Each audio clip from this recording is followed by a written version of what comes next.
Hi, my name is George Cox for ActonTV. The staff and the producers went over our favorite segments from last year, and here is the best of 2018.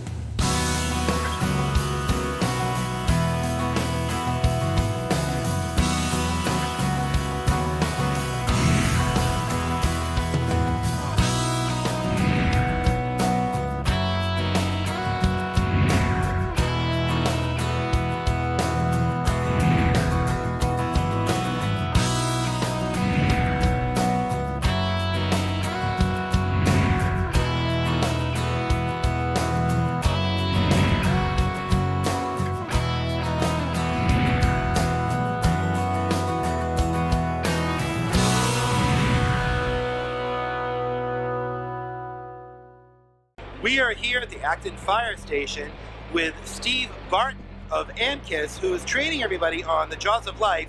We drove up my car today. What did you do to my car? Well, we decided to make it a convertible in a few less doors, but they did a good job. Now, Steve, it is really amazing what this equipment can do, and it really can save a life. What is the difference between the older equipment versus what you showed here today? The older equipment, they ran on a hydraulic system. They were bigger, they were bulkier, they were heavier, they were a little less power. The newer system that Acton just bought, they run on a battery, much more portable, much more powerful, much easier to use, much easier to store. They can be deployed at an accident scene much quicker. And how important is it just to have something being deployed fastly and efficiently versus with the old equipment? Well, speed is of the essence. When you have somebody that's trapped in a vehicle, you essentially have in the medical world about an hour to get them out. They call it that golden hour. To get them out, get them to the hospital, get them treated. So the quicker that we can deploy tools, the quicker we can get them extricated, the quicker they can go to the hospital. Now, this equipment can lift vehicles, cut vehicles, but it's also, you were talking about a child who was trapped in a tree. It's used for other applications as well. Absolutely. These are a rescue tool. These are not just tools that are used to cut vehicles. These tools can be used to remove people from inside of things, from under things, from on top of things. Really, your imagination is what limits the use of these tools. And just working for AmKiss, it must be a good feeling just to know that you're helping to save lives. Absolutely, absolutely. This is a fantastic job. I use these tools in my real job. This is my second job, and it's a good job, and it's fun to know that I can go to these departments, give them some good training, and know that they're putting new tools in service to help their community. Well, thank you for this great information today, and we are going to show his demonstration with the Acton Fire Department tearing up this vehicle, what it looked like before. So stay tuned for that.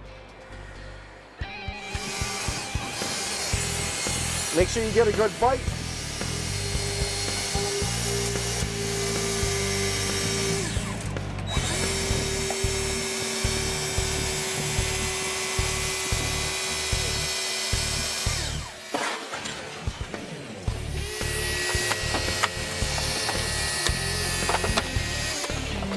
I don't know why I just did that. So as he's making that cut, I'm hanging back with the spreader. Not only am I taking an eye on and taking a look at what's going around to make sure that nothing's going on with the vehicle, but as soon as he pops that, he's going to need me to open up that door more to drop the cutter into that next spot.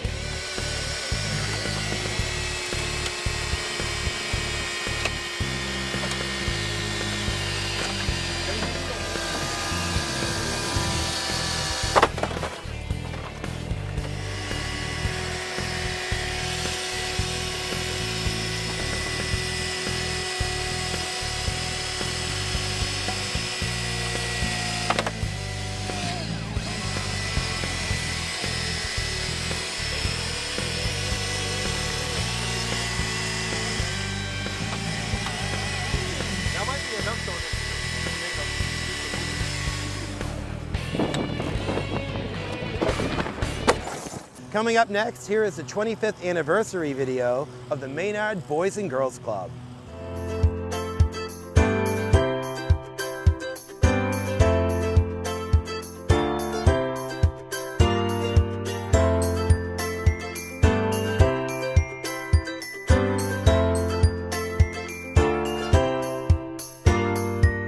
"2018 is a very special year for us because it marks our 25th anniversary of our affiliation with the Boys and Girls Club of America.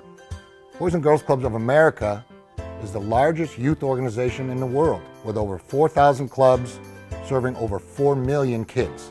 The mission is quite simple: to enable all young people, especially those who need us most, to reach their full potential as productive, caring, and responsible citizens. Our facility here in Maynard was built in 1979 as a community center for the youth of Maynard. It was originally supposed to be a swimming pool, but the need for a youth center was greater.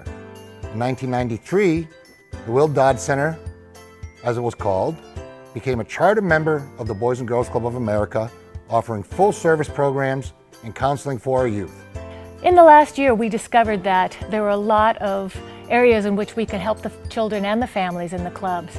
And so we created Wellness Across Assabet Valley, which is a wellness collaborative working with the police, the fire departments, the social workers, and bringing in health care organizations across the Metro West area in order to support families around fitness, nutrition, mental health, and addiction. We accept every kid through that front door, especially the ones that need us the most.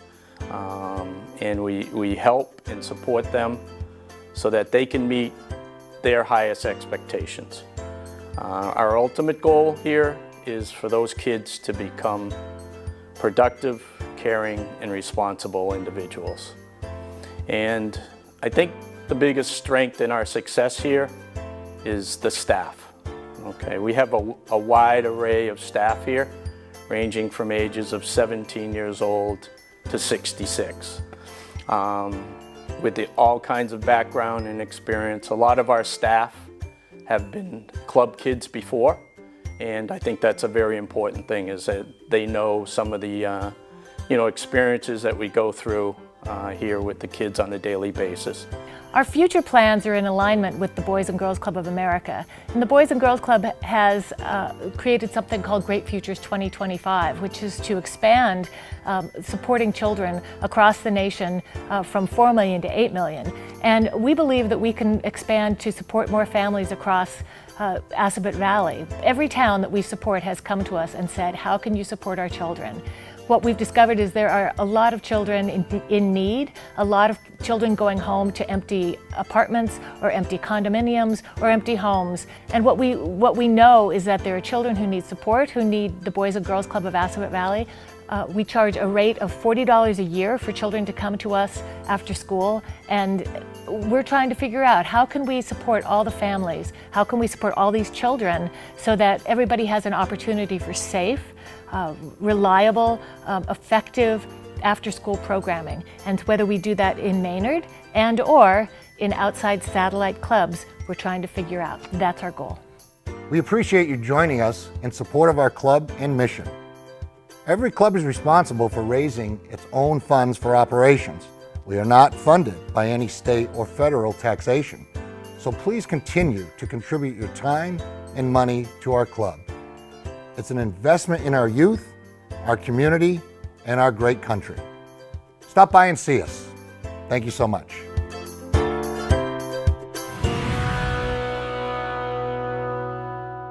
Established in 1934, Gould's clothing has been a staple in men and women's fashion for over 7 decades. ActonTV had a chance to talk to Marvin and Lester Gould about how the company got its roots.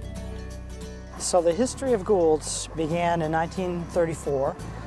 My dad was maybe 18 and his older brother was 20-ish. And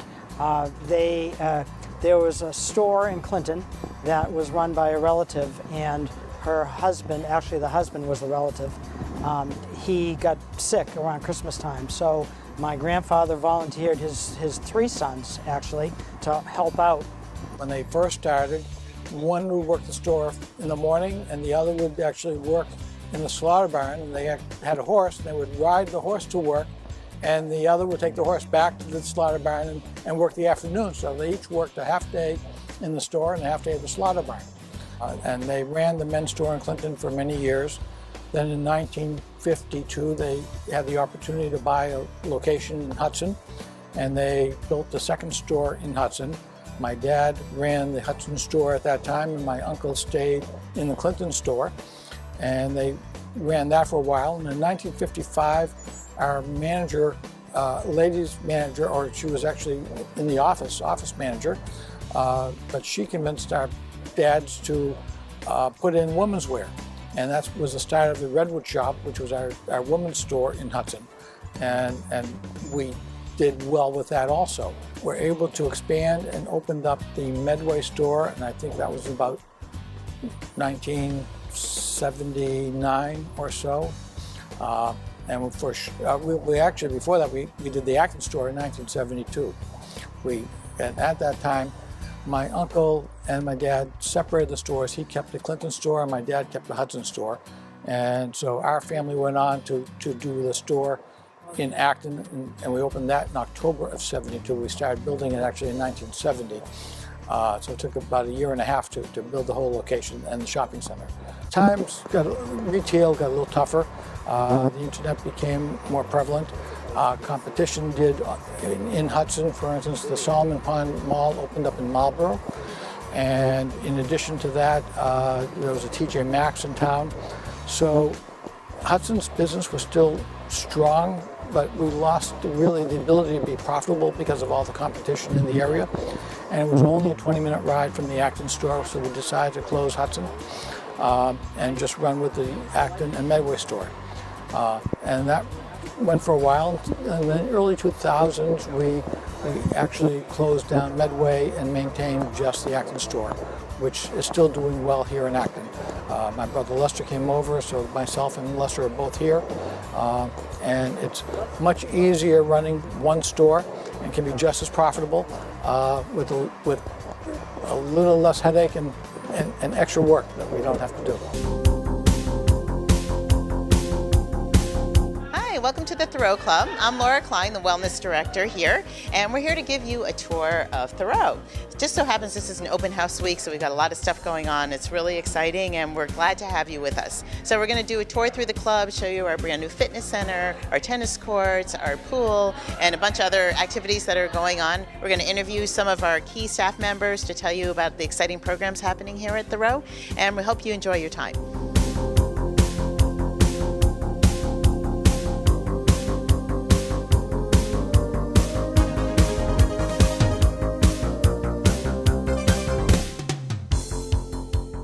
We've made some wonderful improvements here in the fitness center. We've renovated the whole club, first and second floor of the fitness center, with new equipment, new flooring, new paint. Looks wonderful. The equipment is state-of-the-art.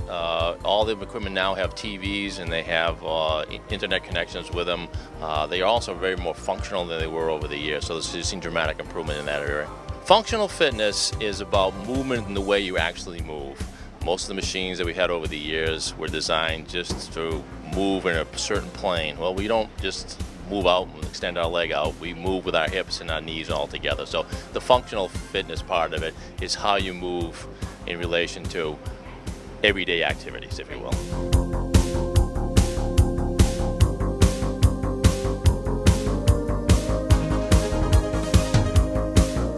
I am very new, actually. It's only 3 months that I'm here at Thoreau. It's a pleasure to work in such a great environment. The staff is amazing. The facility is wonderful, as well as the location here. Tennis University is a program with 22 classes every week for every level. Are exciting classes for our members for every age. Tennis socials are a new thing that we want to introduce here at Thoreau Club. It's going to be every month. We're going to have a different event with a tennis team, but it's open also, of course, to every member and their guests as well. So every month we have an activity on court for tennis, a big party. The last one was very exciting. Was last Saturday. We have over 300 guests and everybody had a blast. So you're invited. Please come and have fun with us. Here's Robin with her piece that she produced with upcoming Olympic hopeful Ben Bramley. The Bede Center in Concord, Massachusetts services over 200,000 community members each year. There are 4 swimming pools, a full fitness center, but people aren't just coming here for the workouts or the swimming, they're coming to train for the Olympics. Wellesley native Ben Bramley has a big dream and he is well on his way to achieving it. I really want to make the Olympics, hopefully 2020.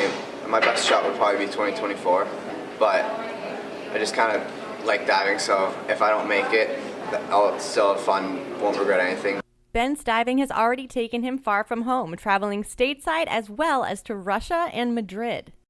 The competition went all right. I didn't do my best, but it was fun and it was great exposure to compete against like a bunch of Olympians.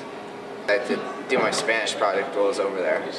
So balancing school with that, I did my Spanish final by interviewing some of the Madrid people in Spanish. When Ben began placing in competitions all over the world, it seemed clear to Ben and his coaches that his hard work in the pool was paying off. I think after 2016, when I got 6th place at the Olympic trials, I realized that it's potentially realistic, and so that's where I really set it as my goal. Coach Tracy Bird, herself a champion diver in college, has been training Ben for 4 years. There's been a lot of educating Ben on all aspects of the sport, from the physics to the psychological aspects. Ben is delightful. He's goofy, he's fun, he's very hardworking, very diligent, but mostly a lot of fun, and a kind and caring person. It's absolutely essential having fun while you're training and competing. Talent and drive are at the heart of this story, and with the right support, local young adults like Ben can follow their passions and take them out into the world. Everyone here at the very supportive Bede Center wants Ben to do very well when he heads off to Purdue. In fact, anyone who hears Ben's story wishes him the best of luck. So good luck, Ben. Robin Kenny, ActonTV. Here at the Barn, a local hotspot for those enjoying the rockabilly lifestyle. Mark McDonough, creator of Viva East, the East Coast premier rockabilly weekender and car show, held this year's event at the Boxborough Regency. Let's go check it out.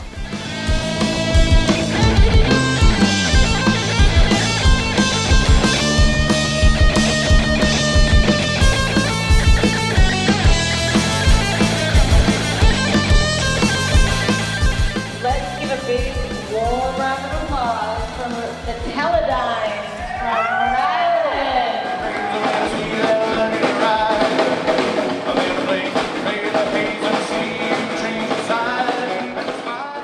You know, the people, we are the musicians, we are the car club people, we are the pinups.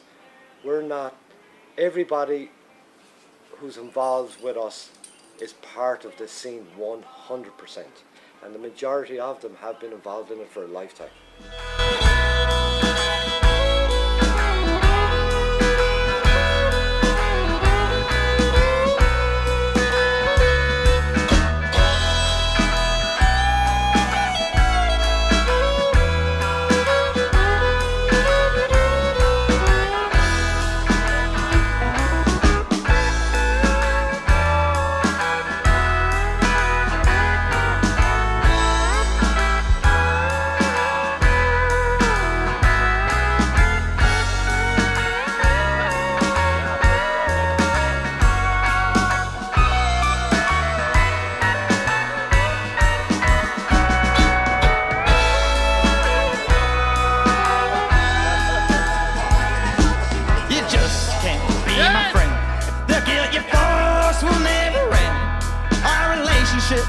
A wreck off the track, and I can't change the way you see the effort you never saw from me.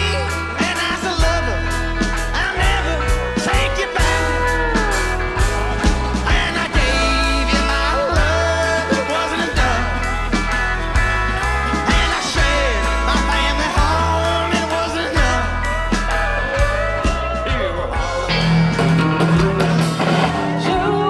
You hurt me like a bee, evil bumblebee.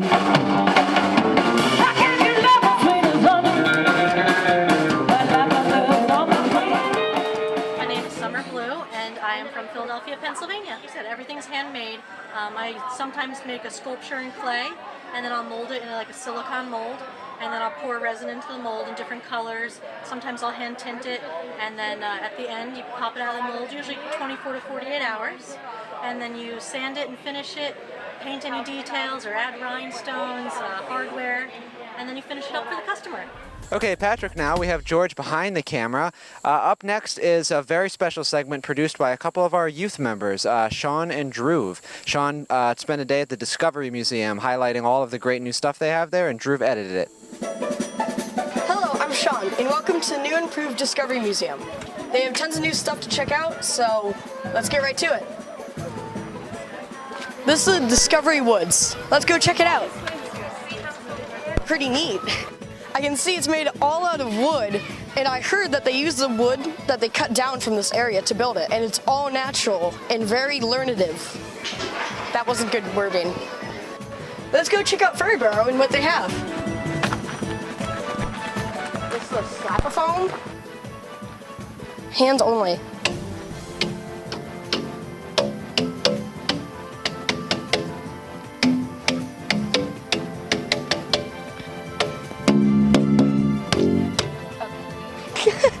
Hello, I'm here with Allie, and we're going to ask her a couple questions. So, what's the most popular exhibit here? Wow, well, all of the exhibits are equally popular, but what I find is that each of our visitors has their own favorite. So families will come in and they'll say, well, my child's favorite is this exhibit, my other child's favorite is that exhibit, and it really just depends. We have exhibits for everyone. We have science exhibits, we have math exhibits, we have design and engineering exhibits, we have architecture exhibits, we have imaginary play, and we have a whole acre of outdoor play as well. So, are there any like special exhibits, like limited time exhibits happening soon or now? So all of our exhibits right now are open to the public, and we welcome everyone to come on through. We have the only area in our museum that's a little bit geared towards certain ages is our Brain Building Together exhibit, and that's for caregivers who have children here who are birth to 3 years old, so it's for our littlest visitors, and it's a great spot to come in for families to be together, to play with your littlest guys. What do you think is the best part about the Discovery Museum? Wow, there's so many things that I love. I love that when you come into the Discovery Museum, everything is hands-on. You just jump right in and play. You can follow your children's lead. They can make decisions about what they want to do, what they want to learn, and I love hearing families as they go through the museum asking questions, because we know that's a great way that everybody learns together. Thank you very much. Thank you.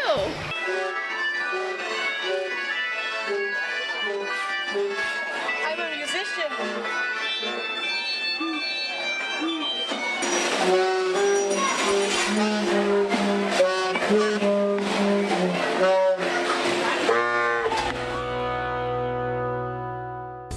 Talk of the Town was invited with the traffic division of the Acton Police Department to go to a very busy intersection off of Massachusetts Ave and West Acton Village for a crosswalk enforcement operation. Led by detectives Christopher Prail and John Stackhouse, the results were very surprising. We target the areas of town that are highly traveled with pedestrians as well as vehicles, and hotspots as we call them. We target the marked crosswalks as opposed to just random spots in town where you'll see people cross the street. One of which we're coming up on now comes out of a path from the school development. There is no marked crosswalk there, and we see people there frequently traveling that area of town, and do advise them that it is not a marked crosswalk, so the motoring public does have the right of way.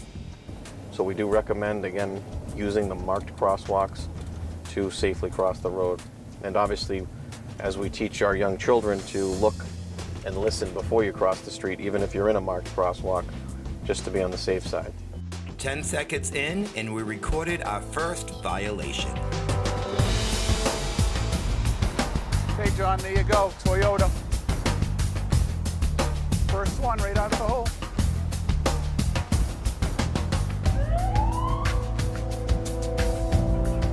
But, you know, that was the first one. We've been here for less than 2 minutes. We just got set up.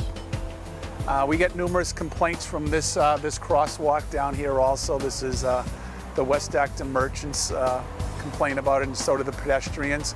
It's a busy area down here. There's a lot of people walking down Windsor Ave. There's a elderly housing complex down there also.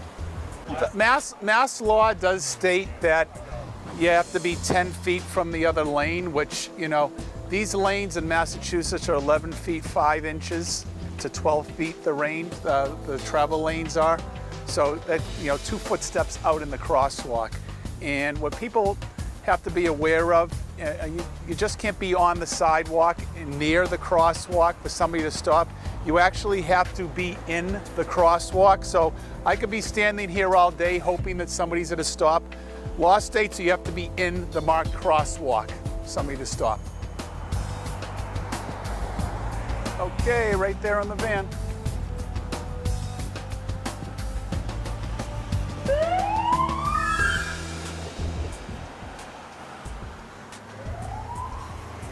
As you see by the stop, I was almost in the middle of the intersection of the roadway, and the gentleman just continued to look straight, and it's like he never saw me in the roadway.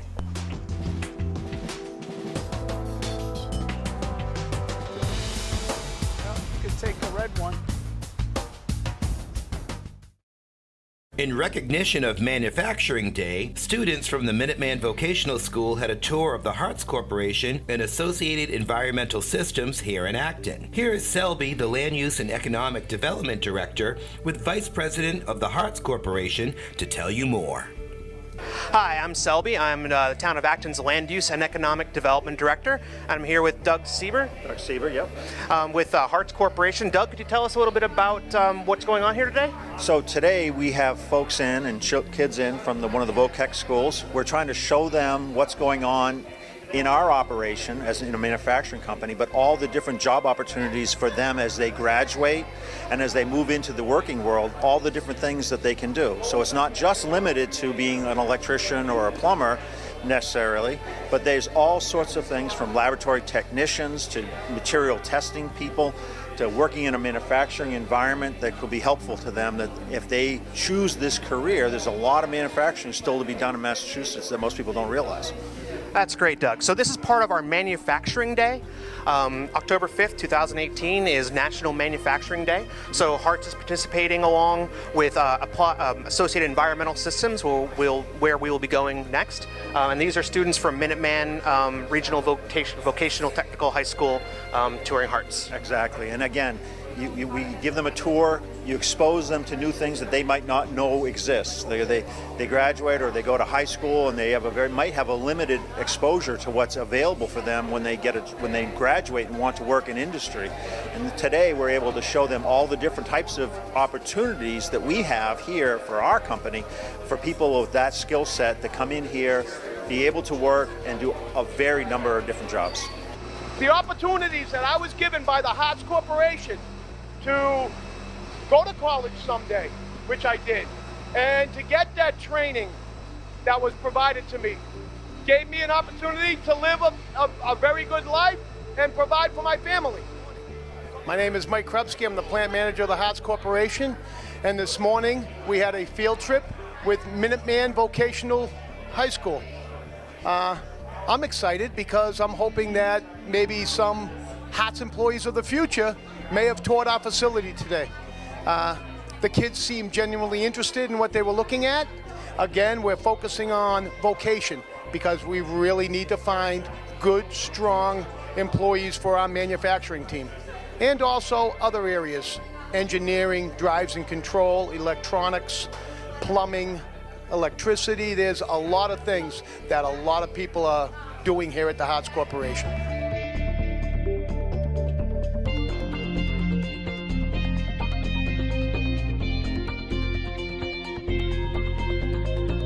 It was really great looking back at some of the best segments for Talk of the Town from 2018. If you have a story idea, or maybe you're in a nonprofit, drop us a line at actontv.org or connect with us on social media. I'm George Cox for Talk of the Town. We'll see you again next time. Oh, okay. Yeah, I put a little tanner on, but it shouldn't be all of it. Do I look fat?